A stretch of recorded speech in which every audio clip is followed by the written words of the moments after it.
Doctor Anjan Shastri, doctor Anjan Shastri.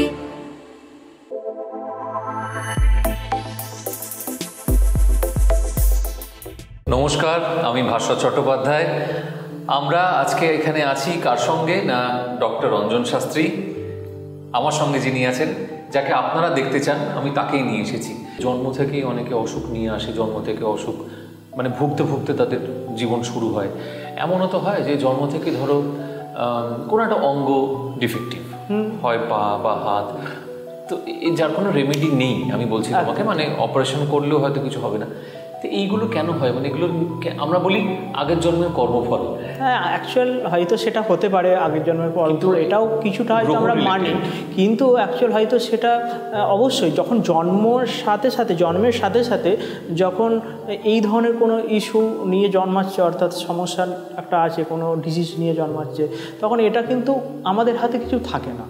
তবে এটা জন্মানোর আগে হয়তো দেখতে হবে তার বাবা মায়ের, অর্থাৎ তার পিতা মাতার কী পজিশন আছে। যখন একটা জাতক বা জাতিকা জন্ম নিচ্ছে, এই ধরনের যখন ক্যালকুলেশন করতে হয়, তখন তার পিতা মাতারটা দেখতে হয়। যদি পিতা মাতার 5th হাউস সমস্যা থাকে, পিতা মাতার যদি সন্তানের জায়গায় কোনো না কোনো সমস্যা থাকে, তার 5th হাউসের সাথে অষ্টমপতির কোনো কানেকশান থাকে, তার 5th হাউসে যদি রাহু বা শনির মতো কোনো ম্যালিফিক প্ল্যানেট থাকে, সেক্ষেত্রে কিন্তু এই সমস্যাগুলো হতে পারে। এটা অ্যাকচুয়াল তার পিতামাতা থেকে আমি বুঝতে পারবো যে হ্যাঁ, তার সন্তানটা সুস্থভাবে আসবে না সুস্থভাবে আসবে না। আর যেটা ধরো আমরা এর আগে আলোচনা করছিলাম যে তুমি যেরকম বলছিলে, আমার কাছে নানা রকম ক্লায়েন্ট আসে, আমি বললাম যে তোমার এই লাইনটা শ্যুট করছে না, তুমি এই লাইনে চলে যাও। চাকরির ক্ষেত্রে বলছি, ব্যবসার ক্ষেত্রে বলছি। মানুষের অসুখ যেটা তুমি আগে থেকে দেখতে পাও, যে অমুক বয়সে গিয়ে তোমার এই অসুখটা হবে, এই অসুখকে কি কোনোভাবে কন্ট্রোল করা যায়? অ্যাকচুয়াল প্রথমত বলবো, মেডিকেল শাস্ত্র ছাড়া অ্যাস্ট্রোলজি হয় না। তাহলে মেডিকেল তো অবশ্যই আছে, কিন্তু অ্যাস্ট্রোলজিক্যালি একটা গাইডলাইন যদি আমরা ফলো করতে পারি এবং কোন সময় কি হতে পারে তার আগাম যদি আমরা প্রিকশন নিতে পারি, সেক্ষেত্রে কিন্তু অনেকটা সলভ করা সম্ভব, মানে এফেক্টটা কম হবে। যেমন আমি একটা এক্সাম্পল এরপর বলি, কিছু কানেকশান নিয়ে আমি বলছি। যদি কারোর ষষ্ঠপতি বৃহস্পতি হয়তো অষ্টমপতি চন্দ্রের সাথে কানেক্ট করে বসে আছে, বা বৃহস্পতি চন্দ্র তার সাথে কোনো রাহুর কানেকশন আছে, তাহলে সেক্ষেত্রে কিন্তু তার পেটের সমস্যা হতে পারে। আচ্ছা, তার জলবাহিত সমস্যা আসতে পারে। মানে এটা ক্রনিক, সারা জীবন থাকবে? এটা থাকবে। অ্যাকচুয়াল তার হয়তো ঠান্ডা লাগা, সর্দি কাশি, এটা বারংবার হতে থাকবে। আমি দেখি যদি কর্কট রাশি হয়, কর্কট রাশির অধিপতি হচ্ছে চন্দ্র, সেই চন্দ্র যদি দেখা গেল হয়তো অগ্নি রাশিতে চলে গেল, সেক্ষেত্রে খুব এফেক্টেড হয়। তখন অ্যাকচুয়াল কি জলবাহিত বিভিন্ন রকম সমস্যাগুলো কিন্তু আসতে থাকবে। রাহু বৃহস্পতি একসাথে যদি কানেকশান থাকে, এবং তার নক্ষত্রগত কানেকশান অবশ্যই দেখে নিতে হবে, এবং তার সাথে কত ডিগ্রিতে, কোন ডিগ্রিতে সে অবস্থান করছে তার উপর ডিপেন্ড করে বলা যায়। দেখেছি সেক্ষেত্রে হয়তো তার বারংবার হয়তো লিভার, কিডনি এই ধরনের প্রবলেমগুলো আসতে পারে, এবং তার হজমের সমস্যা হবে। আচ্ছা, এই ধরনের কানেকশনগুলো দেখা যায়, চলতে থাকবে। আর আরেকটা কথা যেটা আমি তখন বললাম যে আমি খানিকক্ষণ পরেই টপিকটাতে আসবো, সেটা হচ্ছে মনের অসুখ। মনের অসুখ মানে ধরো আমি বলতে চাইছি, মনের অসুখ আবার দুরকম ভাগ হয়। একটা হচ্ছে যে ডিপ্রেশনে ভুগছে, আরেকটা হচ্ছে যে সবসময় ভাবছে যে আমি অসুস্থ। অ্যাকচুয়াল ডিপ্রেশন দেয় অ্যাকচুয়াল মনের কারক গ্রহকে আগে দেখতে হবে।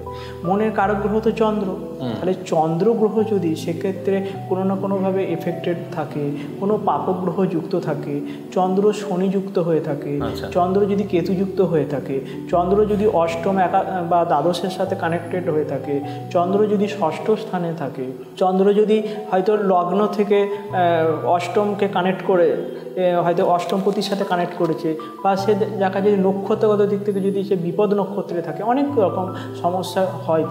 তখন এই সমস্যাগুলো মানে অ্যাকচুয়ালি এই কানেকশানগুলো থাকলে তাহলে কিন্তু তার মানসিক একটা সমস্যা, মনে দুশ্চিন্তা, অস্থিরতা, তার রাগ, জেদ এইগুলো অনেক সময় বেড়ে যায়, মানসিক শান্তি পায় না। অর্থাৎ চন্দ্র যেহেতু মনের কারক, সেক্ষেত্রে তার মানসিক শান্তির কোনোভাবেই কিন্তু আসে না।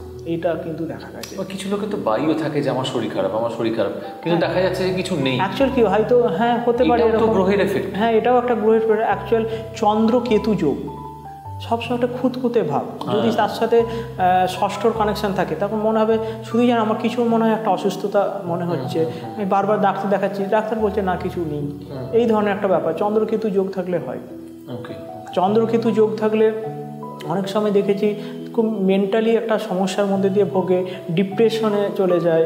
চন্দ্রকেতু থাকলে আরেকটা খুব বড় সমস্যা, যদি অন্যান্য তার মধ্যে কোনো নেগেটিভ কোনো প্ল্যানেট তাকে দৃষ্টি দিয়ে থাকে বা পাপমধ্যস্থ থাকে বা নক্ষত্রগত দিক থেকে কোনো দিকে দুর্বল থাকে, সেক্ষেত্রে কিন্তু তার একটা সুইসাইড করার চিন্তা ভাবনা।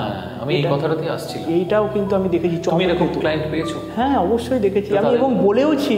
এবং এই কিছুদিন আগে আমার কাছে একটা ক্লায়েন্ট এসেছিল, আমি তাদেরকে বলেছিলাম আগাম যে দেখুন আপনার মেয়ে কিন্তু এই ধরনের একটা প্রবণতা থাকবে, কিন্তু আমি তার মেয়ের সামনে বলি না, আমি কিন্তু আলাদাভাবে বলেছিলাম। তারপর আমি বলে দিয়েছিলাম, জাস্ট আমাকে এই কয়েকদিন আগেই আমাকে ফোন করে বলছে দেখুন এই ধরনের ঘটনা কিন্তু সে করতে গিয়েছিল, আপনি তো বলেছিলেন। আমি বলেছিলাম, বলছে তবে হ্যাঁ কিছু করে, আপনি যেহেতু বলেছিলেন আমি কিন্তু আমরা কিন্তু সবসময় লক্ষ্য রাখতাম।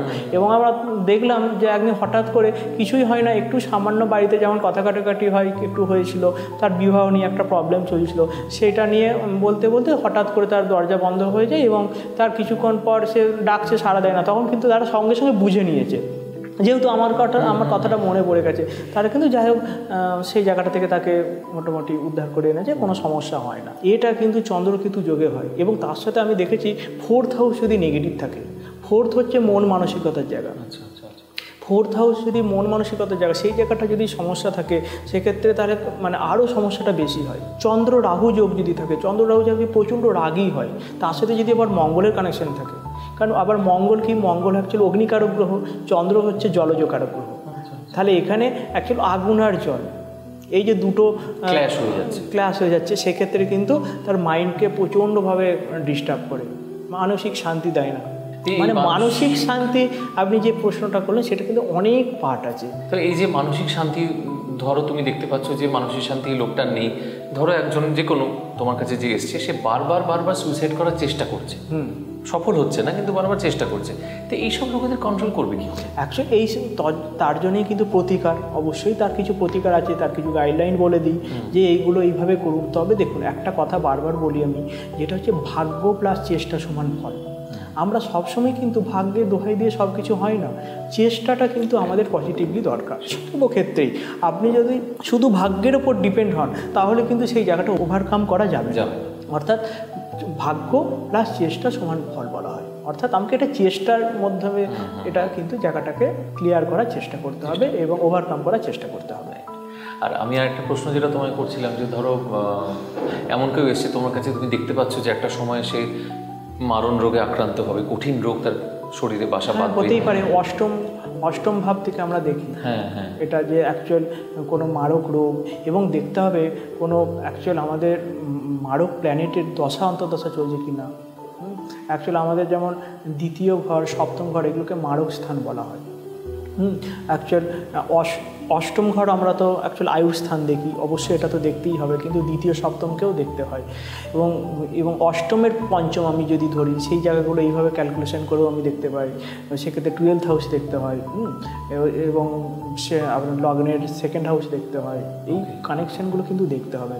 সেক্ষেত্রে যদি দেখা যায় যে অষ্টমে কোনো পাপমধ্যস্থ হয়েছে, অষ্টমে হয়তো কোনো ম্যালিফিক গ্রহ আছে, সেক্ষেত্রে কিন্তু এই ধরনের সমস্যাগুলো হতে পারে, কঠিন রোগে অ্যাকচুয়াল আসতে পারে, কোনো অ্যাকচুয়াল ক্রনিক ডিজিজ আসতে পারে। এইগুলোকে ওভারকাম করার রাস্তা কিছু? এইগুলো ওভারকাম করার রাস্তা অ্যাকচুয়াল অবশ্যই প্রথমত আমরা তো শুধুমাত্র রিড করছি যে হ্যাঁ এইটা হওয়ার সম্ভাবনা আছে, সেক্ষেত্রে অ্যাকচুয়ালি যে বললাম যেটা চেষ্টা, এবং তার সাথে মেডিকেল আছে, এবং সেই জায়গাটা আগে থেকে তার বিকশন। যেমন অনেক সময় আমরা বলি যে হয়তো দেখা যাবে যে তার বুধ যদি ডিস্টার্ব থাকে, দেখা গেলো বুধ তার ষষ্ঠপতি, তার ষষ্ঠ ঘর থেকে আমরা রোগ ভোগ বিচার করে থাকি, তাহলে সেক্ষেত্রে বুধের জন্য অনেক রকম সমস্যা হয়। যেমন বুধ শনি যোগ থাকলে শনি স্কিনের প্রবলেম, নার্ভের সমস্যা, এইসব ব্যাপারগুলো আসে। এবং বুধ হচ্ছে আমাদের ব্রেনের কিছু সমস্যা, রবি বুধ শনি যোগ থাকলে হয়তো ব্রেন টিউমার হ্যানতন এরকম বিভিন্ন চোখের সমস্যা, রবি যখন কানেকশান থাকছে, মুখমণ্ডলে কোনো সমস্যা এগুলো আছে। তো সেক্ষেত্রে আমি যদি বুধকে এনহ্যান্স করার চেষ্টা করি, অ্যাকচুয়ালি নর্মালি হয়তো তখন আমরা বলি যে বুধের কালার হচ্ছে গ্রিন, অর্থাৎ গ্রিনের এনার্জিটা আমাদের দরকার। তাহলে গ্রিনের এনার্জির জন্য আমরা কিন্তু প্রচুরভাবে মানে বেশি করে আমরা শাক সবজি যদি আমরা গ্রহণ করতে পারি, তাহলে সেক্ষেত্রে খাদ্যদ্রব্যের সহিত মাস্ট একদম শাক সবজি সবুজ, এটা হলে তার বুধের এনার্জিটা কিছু বৃদ্ধি হবে। দেখা গেল যদি চন্দ্র খারাপ থাকে, এই যে যাদের প্রচণ্ড হয়তো জলবাহিত সমস্যাগুলো চলছে, হয়তো চন্দ্রের কোনো ডিস্টার্ব আছে, তাদেরকে বলি বেশি করে জল খেতে, খুব বেশিও নয়, একটা আমাদের যেটা নিয়ম সেই নিয়ম অনুযায়ী হয়তো 3 থেকে 4 লিটার যে জল অন্তত খাওয়া উচিত। সেই জলটা কিন্তু দেখা যায়, আমি দেখেছি চন্দ্রমঙ্গল যোগ যাদের আছে জল খেতে চায় না। অনেক বাচ্চাও আছে, আমি বলি দেখবেন জল খেতে চাইবে না, এখন থেকে ভালো করে জল খাওয়ান, কারণ না জল যদি না খায় তাহলে কিন্তু ভবিষ্যতে এই প্রবলেমগুলো তৈরি হবে। তাহলে হয়তো অ্যাকচুয়াল আমাদের যখন বাচ্চা তখন তো তার অতটা সে সচেতন নয় শরীর সম্বন্ধে, তখন কিন্তু তার পেরেন্টসদের অর্থাৎ পিতামাতাকে কিন্তু এই ব্যাপারগুলো দেখতে হবে, একটু টেক কেয়ার করতে হবে। কারণ এখন থেকে যদি সেই জায়গাটা ঘাটতি থেকে যায়, বড় বয়সে সে নিজে বুঝলেও তখন কিছু করার থাকবে না। তাহলে এখন সেই জন্যে কিন্তু আমাদের অ্যাডভান্স অ্যাস্ট্রোলজিটাকে জানা প্রয়োজন, তার কোন দিকটা কোন পার্টটা সমস্যা আছে সেগুলো যদি আমি এখন থেকে কিছুটা রিকভারি করার চেষ্টা করতে পারি, আগামী দিনে সুস্থ থাকা খানিকটা তাহলে ভালো হবে।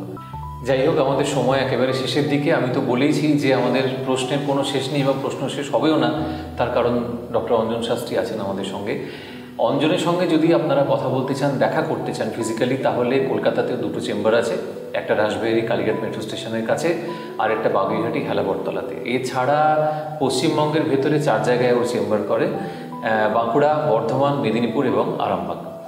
আর যারা ফিজিক্যালি অঞ্জনের কাছে পৌঁছতে পারছেন না, তাদের জন্য একটা সাইট আছে যেখানে গিয়ে অঞ্জনের সঙ্গে আপনারা কথা বলতে পারেন, কনসাল্ট করতে পারেন। সাইটটা হচ্ছে www.anjanshastri.com। আর তাছাড়া তো ফোন আছে, ভিডিও কল আছে, সবই আছে, সবের মাধ্যমে অঞ্জন সবার কাছে অ্যাভেলেবল। খুব ভালো লাগলো অঞ্জন আজকে এরকম একটা সাবজেক্ট নিয়ে আলোচনা করে তোমার সঙ্গে। আশা করি আপনারা উপকৃত হয়েছেন ওর কথায়।